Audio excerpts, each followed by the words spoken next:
Today, I want to talk about wealth that a lot of people ignore, and that is friends. So that's a Bible scripture that says friends are wealth. The Bible describes friends or your network as value. We can think, okay, this value is relational. They can also be operational.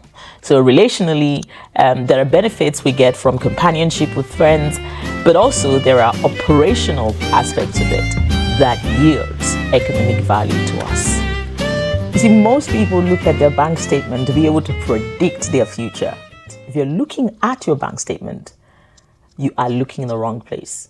You should be looking at your contact list. So take your eyes away from your bank statement to predict your future to your contact list, because it's either your contact list is an asset to you or it's a liability. And what you want to do is to make it an asset.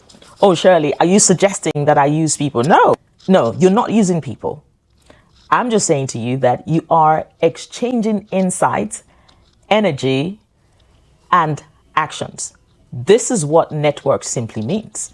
And if the relationships that you have do not center around this, then there's a problem. There's a problem with your vision. There's a problem with your personal development. And there's a problem with your experiences, because your experiences are basically shaped by your environment, your network, and these exchanges. So I'm talking about transactional versus transformational. I just think that every activity that we're involved here on earth should be about transformation. Because if you focus on transformation, there's transaction in that loop. But the focus is on transformation, because we keep getting better and better. Life is about improvement and not about going downwards. When we talk about trading within a network, we're not talking about exploitation. Because remember I said, in the course of exchanges with our network, we are transacting. Whether you like it or not, we are exchanging value. It has nothing to do with exploitation. Okay, you don't set off with a mindset of wanting to get, but instead wanting to meet a need. In the course of focusing on meeting somebody's needs, then you are transacted, you've exchanged value. I'm saying that this exchange should also be transformational, both for yourself and for the person that you're engaging. Every time we make our transaction transformational, we change lives, we change circumstances, we influence. And that's where I bring the leadership or an understanding of self-leadership into the mix of it. Hi, my name is Shirley. I am about leadership. I'm about making life the best experience ever. And that starts with personal leadership. Is it possible? It is. It's possible to be able to deploy all the God-given capacity in our relationship with people. It's possible to trade kindness, trade patience, trade everything that makes life livable and possible for the other person, no matter the focus of that encounter. Whether it be about intangibles or tangible, it is possible for us to trade love that benefits mankind in everything we do. That's the sort of leadership that we're talking about. A real core circle should act like a high growth stock. It should enhance your perspective and also expand your capacity as a person. If a transaction with a friend leaves you feeling smaller, drained, or doubted, you are not trading. You are losing equity. Okay, right, I'm sure we got that. And I'll explain a little bit. Thank you and welcome back. In this segment, I'm going to talk about the red flag, which is the smallness trigger. Okay, that which triggers a feeling of smallness.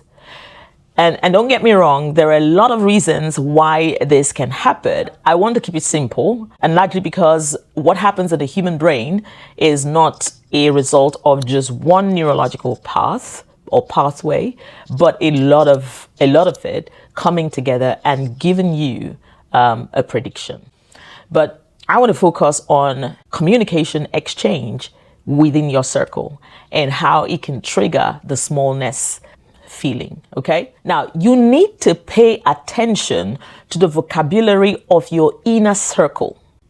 It's not one of the things that you can wish away with a wave of the hand or give an excuse, they're like that, that's okay.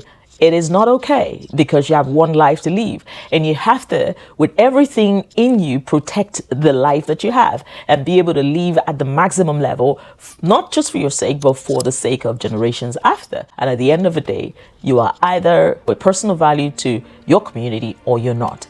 Always think, in the end, who am I and what have I done? What am I leaving with? What did I deposit in this world? And so you can't wish this away. You need to pay attention to the vocabulary of your inner circle. What are they saying to you? What do you constantly hear from them? When you say, for instance, you share a big dream, it's a big dream. And what you hear in exchange is, oh my God, who do you think you are? Oh God, not again. Or there is the, I'm not really listening response, or, okay. And then change the subject. You need to be careful here. That is not your inner core. And I am telling you right now, you have found a leak in your circle, a leak in your wealth. So these people are not really necessarily being realistic. They are, in effect, protecting their own comfort zone at the expense of your growth. See, your environment accounts to a high percentage of your cognitive development and decision making. You are literally a product of the expectations placed on you. You cannot out-hustle a bad environment. It's not possible. Friends are wealth. So why are you not counting them as assets? Most people curate their Instagram page, but they forget to curate their inner circle. It is easier to check your followership. Be more careful about the people who are following you on Instagram. But where it really matters is your inner circle, your core, the key influence engine. This is the one you need to curate, because this one will determine the rest of it. Now, here's a red flag. Identify the small talkers within your core. You know them? Those people that you share your vision with, and they shrink it. They deplete the energy and the possibility of thinking. Choosing your core influence is a trigger for success. The moment you take this seriously and make it priority to be intentional about your core. Usually for me, I keep it to 3 at a given time. And I can tell you this, within a space of time, I do outgrow that circle. And you would if you are serious about your personal development. You cannot just joke with this. You can't leave the people who speak to you or speak into your heart to chance. And this includes family members. So you have to be very intentional about your source in every sense of it. And this doesn't mean that you have to not have relationships. No. And you know that doing the right thing is a process. At least put the right foot forward, and then that takes you to the right path. You must have heard this so many times. Your network is your net worth. Just like you audit your finances, the relationships that you keep is everything about your life. It makes or mar who you are or your business or who you become and the legacy that you leave behind. Thank you for joining me, and look out for the next episode.